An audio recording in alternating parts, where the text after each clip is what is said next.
नमस्कार दोस्तों, स्वागत है आप सभी का हमारे YouTube channel magic education trick पर। दोस्तों, हमारे चैनल पर रेलवे एग्ज़ाम की तैयारी कराई जा रही है, जहां पर आपको सामान्य ज्ञान, सामान्य विज्ञान और आपके करंट अफेयर की वीडियो अपलोड किए जाते हैं। तो फ्रेंड्स, आज की इस वीडियो में हम लोग सामान्य विज्ञान के अंतर्गत रसायन विज्ञान पढ़ेंगे और ये पार्ट नंबर आपका 2 है और इसके पहले हमने पार्ट नंबर 1 अपलोड कर दिया है।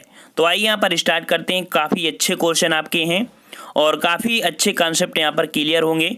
तो चलते हैं। आपका क्वेश्चन कह रहा है, चूना पत्थर का रासायनिक नाम बताइए। चूना पत्थर का रासायनिक नाम बताइए। राइट आंसर इसका क्या हो जाएगा? तो ऑप्शन राइट आपका हो जाएगा यहाँ पर ए नंबर, कैल्शियम कार्बोनेट। ठीक है, कैल्शियम मतलब Ca और कार्बोनेट मतलब CO3। कैल्शियम कार्बोनेट CaCO3 जो कि कैल्शियम कार्बोनेट होता है। ठीक है ना। ये क्वेश्चन हमने पिछले वीडियो में कमेंट के लिए बोला था और सभी बच्चों का सही जवाब आया था। नेक्स्ट क्वेश्चन आपसे यहाँ पर कह रहा है, प्लास्टर ऑफ पेरिस रासायनिक सूत्र क्या है? अर्थात जो प्लास्टर ऑफ पेरिस है ये आपका क्या होता है? तो 48 का ऑप्शन राइट आपका यहाँ पर हो जाएगा ए नंबर, कैल्शियम सल्फेट। ठीक है, कैल्शियम सल्फेट आपका प्लास्टर ऑफ पेरिस होता है। ठीक है ना। नेक्स्ट क्वेश्चन आपसे यहाँ पर कह रहा है, प्लास्टर ऑफ पेरिस का सूत्र बताइए। तो आपका जो प्लास्टर ऑफ पेरिस होता है वो आपका क्या होता है? तो ऑप्शन राइट आपका यहाँ पर बी हो जाएगा, अर्थात CaSO4 इंटू हाफ H2O। ठीक है ना। प्लास्टर ऑफ पेरिस में जो जल का अणु होता है वो आधा होता है। कितना होता है? आधा होता है। CaSO4 इंटू हाफ H2O ये आपका प्लास्टर ऑफ पेरिस का सूत्र होता है। ठीक है ना। और अगला क्वेश्चन को आते हैं। क्वेश्चन आपसे यहाँ पर कह रहा है कि डॉक्टर, कलाकार एवं मूर्तिकार कैल्शियम सल्फेट का उपयोग करते हैं, जिसका लोकप्रिय नाम क्या है? तो लोकप्रिय नाम है आपका, तो यहाँ पर 50 का ऑप्शन राइट आपका डी हो जाएगा, प्लास्टर ऑफ पेरिस। ठीक है, प्लास्टर ऑफ पेरिस ये कब करते हैं? तो जैसे किसी का पैर टूट जाता है तो उसमें प्लास्टर लगाने में जो काम आता है वही आपका होता है प्लास्टर ऑफ पेरिस होता है। ठीक है ना। नेक्स्ट क्वेश्चन आपसे कह रहा है, मोनाजाइट किसका अयस्क है? मोनाजाइट किसका अयस्क है? ये अयस्क का हो जाएगा ऑप्शन राइट आपका बी, थोरियम का अयस्क है। ठीक है, मोनाजाइट किसका अयस्क है? आपकी थोरियम का अयस्क है। नेक्स्ट क्वेश्चन आपसे कह रहा है, माइका। माइका क्या है? तो देखिए, आपने सरमाइका का नाम सुना होगा। चलिए हम आपको सिंपल उदाहरण देते हैं। जैसे आपका बोर्ड होता है जिसमें मार्कर से लिखते हैं, वो जो मार्कर लिखते हैं ना, तो जो बोर्ड होता है उस पर जो होता है ना वही आपका कह सकते हैं माइका होती है, जिसे सरमाइका बोलते हैं। ठीक है ना। उसमें आपका यहाँ पर माइका का कुछ % मिलाया जाता है। ठीक है ना। तो माइका समझ लीजिए कि जो बोर्ड होता है अगर उसे धूप में रखेंगे वो गर्म हो जाएगा। इसका मतलब हो गया कि ऊष्मा का सुचालक है, लेकिन करंट प्रवाहित करेंगे तो करंट नहीं लगेगा। इसका मतलब वो विद्युत का कुछ अलग है। तो यहाँ पर आपका जो माइका होता है वो आपका होता है ऑप्शन बी, ऊष्मा एवं विद्युत दोनों का कुछ अलग नहीं, ऊष्मा का चालक होगा, विद्युत का कुचालक। ऑप्शन राइट आपका ए सही हो जाएगा यहाँ पर। ठीक है, ये आपका सही हो जाएगा। नेक्स्ट क्वेश्चन आपसे कह रहा है, निम्न में से किस उद्योग में अभ्रक कच्चे माल के रूप में प्रयुक्त होता है? तो कच्चे माल के रूप में प्रयुक्त होता है आपका जो अभ्रक होता है ये प्रयुक्त होता है ऑप्शन राइट आपका डी, वैद्युत के रूप में होता है। ठीक है, वैद्युत के रूप में आपके अभ्रक का प्रयोग करते हैं। नेक्स्ट कह रहा है आपसे कि निम्न द्रवों में से कौन सा ऊष्मा का बहुत अच्छा चालक है? तो ऊष्मा का बहुत अच्छा चालक है आपका, देखिए कौन सा आपका द्रव है। तो यहाँ पर 54 का ऑप्शन राइट आपका ए हो जाएगा, पारा हो जाएगा। ठीक है, पारा हो जाएगा। नेक्स्ट क्वेश्चन आपसे कह रहा है, निम्न द्रवों में से कौन सामान्य ताप पर द्रव है? ठीक है, ये क्वेश्चन अभी जो बीएड का पेपर हुआ था तो बीएड के पेपर में आया था, कौन सी धातु है जो द्रव अवस्था में है या कौन सी धातु है जो द्रव में है? तो आपकी 55 का ऑप्शन राइट बी, आपका जो पारा है ये आपके द्रव अवस्था में होता है। ठीक है, जो कि धातु होता है। और बहुत अच्छे बच्चे गलत करके भी आ गए हैं इसको। ठीक है ना, याद रखना है जो पारा होता है ये धातु होता है। नेक्स्ट क्वेश्चन आपसे कह रहा है, पारे का साधारणतः तापमापी यंत्रों में उपयोग किया जाता है, क्यों? क्योंकि इसकी विशेषता क्या है? तो इसकी विशेषता आपकी क्या हो जाएगी? तो यहाँ पर ऑप्शन आपका दिया है सी नंबर, उच्च संचालन शक्ति। उच्च संचालन शक्ति ऑप्शन राइट आपका यहाँ पर सी हो जाएगा 56 का। ठीक है ना। नेक्स्ट क्वेश्चन आपसे यहाँ पर कह रहा है कि तब कोई प्रतिक्रिया नहीं होती है जब भाप गुजरती है ऊपर से। किसके ऊपर से गुजरती है? ये जब आपकी एल्युमिनियम के ऊपर से गुजरती है तब भाप में कोई प्रकार की प्रक्रिया नहीं होती है। ठीक है। नेक्स्ट क्वेश्चन आपसे कह रहा है, लोहा जिससे प्राप्त किया जाता है वह आपका है, लोहा भाई किससे प्राप्त करते हैं, आपका जो लोहा होता है आपका वो हेमेटाइट अर्थात जो अयस्क है हेमेटाइट ये आपका लोहे का अयस्क है, अर्थात जो लोहा प्राप्त होगा आपके हेमेटाइट से प्राप्त होगा। हेमेटाइट के असल लोहा के भाई और भी होते हैं, मैग्नेटाइट, हेमेटाइट, ये आपके इसी के लोहे के अयस्क होते हैं। नेक्स्ट क्वेश्चन आपसे कह रहा है कि निम्न में से किस पदार्थ की विद्युत चालकता सर्वाधिक है। तो विद्युत चालकता जो सर्वाधिक है वो किसकी आपकी है, तो आपकी देख लीजिए ऑप्शन राइट आपका यहाँ पर बी हो जाएगा, चांदी की विद्युत चालकता सर्वाधिक होती है। ठीक है, नेक्स्ट क्वेश्चन आपसे कह रहा है एल्युमिनियम बनाने के लिए निम्न में से कौन से मुख्य खनिज का प्रयोग होता है। तो जो एल्युमिनियम बनाते हैं उसमें से आपका ये कह सकते हैं एल्युमिनियम का अयस्क यहाँ पर कह सकते हैं। तो एल्युमिनियम बनाने के लिए कौन सा प्रमुख अयस्क या खनिज प्रयोग करते हैं, 60 का ऑप्शन राइट आपका सी बॉक्साइट। क्वेश्चन आपका डायरेक्ट पूछेगा कि बॉक्साइट किसका अयस्क है, तो आपके एल्युमिनियम का अयस्क है बॉक्साइट। नेक्स्ट क्वेश्चन आपसे कह रहा है कि निम्न में से किस धातु को प्राप्त करने हेतु बॉक्साइट अयस्क है। वही क्वेश्चन आ गया ना, तो आपका बॉक्साइट से जो हम लोग निकालते हैं वो निकालते हैं आपके एल्युमिनियम को। ठीक है, नेक्स्ट कह रहा है आपसे यहाँ पर एल्युमिनियम धातु को प्राप्त किया जाता है। देखो बहुत बार क्वेश्चन आपसे पूछा गया है, इस बार इसी कारण जितने बार से पूछा गया है वही आपके क्वेश्चन रिपीट कर दिया है। 63 का ऑप्शन राइट आपका यहाँ 62 का ऑप्शन आपका सी अर्थात बॉक्साइट हो जाएगा। नेक्स्ट कर आपसे कि निम्न में से क्या जल से हल्का होता है, मतलब जल से भी हल्का आपका देखिए आपका कौन सी यहाँ पर है, तो ये आपकी होती है सोडियम धातु। कौन, सोडियम होती है जो आपकी जल के हल्की होती है, और अगर सोडियम में जल डालते हैं तो ये जलने भी लगता है। नेक्स्ट क्वेश्चन आपसे यहाँ पर कह रहा है कि मिश्र धातु से संबंधित क्वेश्चन आपसे कह रहा है जो कि काफ़ी महत्वपूर्ण क्वेश्चन होते हैं आपके। कह रहा है निम्न में से कौन सी मिश्र धातु नहीं है। मिश्र धातु नहीं है, मिश्र मतलब क्या हुआ कि दो या दो से अधिक चीज़ों को मिलाकर बनाता है मिश्रित रूप से। तो यहाँ पर आपका जो मिश्र धातु नहीं है वो आपकी कौन सी नहीं है, तो ऑप्शन राइट आपका यहाँ पर तांबा। ठीक है, तांबा नहीं है, लेकिन स्टील, पीतल ये ब्रांच इसी में आता है। नेक्स्ट क्वेश्चन आपसे यहाँ पर कह रहा है जस्तेदार लोहे की चादरें जंग से बची रहती हैं क्योंकि उसमें निम्नलिखित की परत विद्यमान होती है। अर्थात जो जस्तादार लोहे होती है चादरें होती हैं उनमें जंग से बचती हैं क्योंकि कह सकते हैं उसमें क्या विद्यमान रहती है, तो ऑप्शन राइट आपका यहाँ पर सी हो जाएगा, यसद। क्या होता है उसमें, यसद आपका विद्यमान रहता है जिसमें से उसमें जंग नहीं लगती है। नेक्स्ट क्वेश्चन आपसे कह रहा है गैल्वनीकृत लोहे पर लेप होता है। तो गैल्वनीकृत लोहे पर जो लेप होता है वो किसका लेप होता है, मतलब कि कह सकते हैं कि जो लोहा होता है तो लोहे पर जो लेप किया जाता है, ठीक है ना, तो उसे बोलते हैं गैल्वनीकृत। तो उसमें जो लेप करते हैं वो किस चीज़ का करते हैं, तो जस्ते का लेप करते हैं। किसका, जस्ते का लेप करते हैं, और ये क्रिया को गैल्वनीकृत बोलते हैं। नेक्स्ट क्वेश्चन आपसे कह रहा है कि एल्युमिनियम पृष्ठ प्रायः एनोडीकृत होते हैं, इसका अर्थ उस पर निक्षेपण होना है।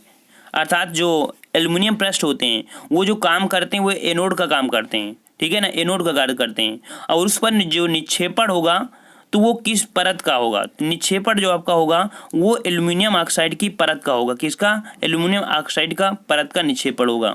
निष्कर आपसे यहाँ पर कि किस धातु से बनाई मिश्र धातु को हवाई जहाज तथा रेल के डिब्बों में पुर्जों में काम लिया जाता है। अर्थात जो रेल के डिब्बे होते हैं या हवाई जहाज के डिब्बे होते हैं उनमें से कौन से पुर्जो यूज किए जाते हैं, किस धातु के बने होते हैं। 68 का ऑप्शन राइट आपका सी, एल्युमिनियम। एल्युमिनियम इसलिए यूज करते हैं क्योंकि हल्की होती है, और जब हल्की होगी तो कोई दिक्कत नहीं होगी। मान लीजिए एरोप्लेन आपका है, अब ऊंचाई पे उड़ रहा है, तो ऐसी स्थिति में क्या होगा, जब भारी होगा तो फिर उसे इंजन क्षमता बड़ी होनी चाहिए, और ऐसा तो ज़्यादा दिक्कत हो जाएगी। इस कारण हल्की धातु की चद्दर ही लगाई जाती है। नेक्स्ट क्वेश्चन आपसे कह रहा है पारद धातु मिश्रण है। पारद धातु जो है वो मिश्रण है, ये किसकी मिश्रत है, तो ऑप्शन आपका सी हो जाएगा, पारद युक्त मिश्र धातु है। मतलब ये भी आपकी कैसी है, एक मिश्र धातु है उसी के अनुसार। ठीक है, नेक्स्ट क्वेश्चन आपसे कह रहा है कि निम्नलिखित धातुओं में से कौन सी एक अमलगम नहीं बनाती है। अर्थात कह सकते हैं कि एक निक्षेपण द्वारा जो अमलगम होता है कचरा जैसा, वो आपकी कौन सी धातु नहीं बनाती है, तो ऑप्शन राइट आपका डी, लोहा। लोहा अमलगम नहीं बनाता, लेकिन जस्ता, तांबा, मैग्नीशियम ये सभी धातुएं आपकी अमलगम बनाती हैं। नेक्स्ट क्वेश्चन आपसे कह रहा है टांका एक मिश्र धातु है। तो जो आपका टांका लगाते हैं, ठीक है ना, टांका लगाने वाली धातु होती है उसमें क्या क्या मिलाते हैं, तो ये आपकी जो होती है टिन और शीशे का मिश्रण होता है आपका टांका। ठीक है, नेक्स्ट क्वेश्चन आपसे कह रहा है जर्मन सिल्वर में चांदी का प्रतिशत बताइए। तो याद रखना हमेशा क्वेश्चन घुमा देता है, जो आपकी जर्मन सिल्वर होती है उसमें से सिल्वर की मात्रा 0 होती है। अब यहाँ पर बात आती है जब सिल्वर की मात्रा 0 है तो सिल्वर क्यों बोलते हैं। तो ये जो आपकी जर्मन सिल्वर होती है वो आपकी सिल्वर जैसी चमकदार होती है, इस कारण से उसे सिल्वर बोल देते हैं, लेकिन उसमें सिल्वर की मात्रा 0 होती है। ठीक है, नेक्स्ट क्वेश्चन आपसे कह रहा है निम्नलिखित में से कौन सा तत्व जर्मन सिल्वर में उपस्थित नहीं होता है। तो जर्मन सिल्वर में कौन नहीं होगा, यहाँ पर ए भी ऑप्शन देख लेना। तो 73 का ऑप्शन राइट आपका बी, अर्थात एल्यूमिनियम वहाँ पर उपस्थित नहीं होता है। नेक्स्ट कर आपसे यहाँ पर कि निम्न मिश्र धातुओं में से किसमें तांबे की मात्रा अधिक होती है। तांबे की मात्रा, तो तांबे की मात्रा किसमें तांबे, फिर से देख लीजिए क्वेश्चन, निम्न मिश्र धातुओं में से किसमें तांबे की मात्रा अधिक होती है। तो तांबे की मात्रा आपकी कांसा में होती है जो अधिक होती है। नेक्स्ट क्वेश्चन आपसे यहाँ पर कह रहा है कि निम्नलिखित में से कौन धातु पीतल, कांस तथा जर्मन सिल्वर इन सभी में उभय घटक के रूप में विद्यमान है। तो उभय घटक के रूप में आपकी जो विद्यमान होती है इन सभी में, वो आपकी कौन सी होगी। तो ऑप्शन आपका बी, अर्थात जो तांबा होती है इन सभी धातुओं में आपकी मिली होती है। नेक्स्ट क्वेश्चन आपसे कह रहा है पीतल निम्न की मिश्र धातु है। जो पीतल होता है तो पीतल किस किस चीज़ का मिलके बना होता है। पीतल में कौन से आपके धातु होते हैं या कौन सी चीज़ मिलके बनी होती है पीतल। तो ये आपकी जो तांबा और जस्ता होता है, तांबा और जस्ता को मिलाने से आपका पीतल बनता है। ठीक है ना, ऑप्शन राइट आपका सी हो जाएगा यहाँ पर। नेक्स्ट क्वेश्चन आपसे कह रहा है पीतल में कौन सी धातुओं का संयोग होता है। पीतल में कौन सी धातुओं का संयोग होता है। तो वही बात आ गई फिर से कि पीतल में आपका जो होता है तांबा और जस्ता होता है। ठीक है, नेक्स्ट क्वेश्चन आपसे कह रहा है यहाँ पर कि मिश्र धातु में किस पदार्थ के संयोग से निष्कलंक इस्पात अर्थात स्टेनलेस स्टील अचुंबकीय हो जाता है। जो आपकी स्टेनलेस स्टील होती है वो आपका अचुंबकीय हो जाता है, उसमें से कौन सा आपका पदार्थ होता है संयोग करने से। तो 78 का ऑप्शन आपका हो जाएगा सी, निकिल मिलाने से होता है। नेक्स्ट कर आपसे यहाँ पर 79 में कि स्टील की कठोरता प्रदान करने के लिए बनाई जाती है। तो स्टील की कठोरता प्रदान करने के लिए उसमें क्या कह सकते हैं, कौन सी मात्रा यहाँ पर दी जाती है। तो 79 का ऑप्शन आपका ए, अर्थात उसमें कार्बन की मात्रा मिला दी जाती है जिससे स्टील आपकी कठोर हो जाती है। ठीक है, और जो कार्बन 3 प्रकार से मिलाते हैं तो स्टील आपकी मतलब 3 प्रकार की हो जाती है। ठीक है, 3 इसके प्रकार हो जाते हैं। नेक्स्ट क्वेश्चन आपसे कह रहा है जंग रहित लोहा बनाने में प्रयुक्त होने वाली महत्वपूर्ण धातु है। तो जो जंग रहित लोहा होता है उसमें से प्रयुक्त होने वाली आपकी जो धातु होती है क्या मिलाने से। तो 80 का ऑप्शन राइट आपका यहाँ पर हो जाएगा आपका सी, अर्थात क्रोमियम मिला दीजिए तो आपकी उसमें से जंग नहीं लगेगा। नेक्स्ट क्वेश्चन आपसे कह रहा है धब्बा रहित लोहा बनाने में लोहे के साथ प्रयुक्त होने वाली महत्वपूर्ण धातु है। तो धब्बा रहित लोहा बनाने में कौन सी धातु प्रयोग करते हैं। तो 81 का ऑप्शन राइट आपका यहाँ पर हो जाएगा आपका बी नंबर, अर्थात क्रोमियम। ठीक है, नेक्स्ट कह आपने स्टेनलेस स्टील मिश्र धातु है, अर्थात जो स्टेनलेस स्टील होती है या हार्ड कार्बन स्टील, तो इसमें क्या क्या मिला होता है। तो स्टेनलेस स्टील जो होती है उसमें से आपका जो मिला होता है वो आपका होता है लोहा, क्रोमियम, मैग्नीज और कार्बन, ये चीज़ आपके मिले होते हैं। नेक्स्ट कर आपसे स्टेनलेस स्टील बनाने के लिए लोहे में क्या मिलाया जाता है।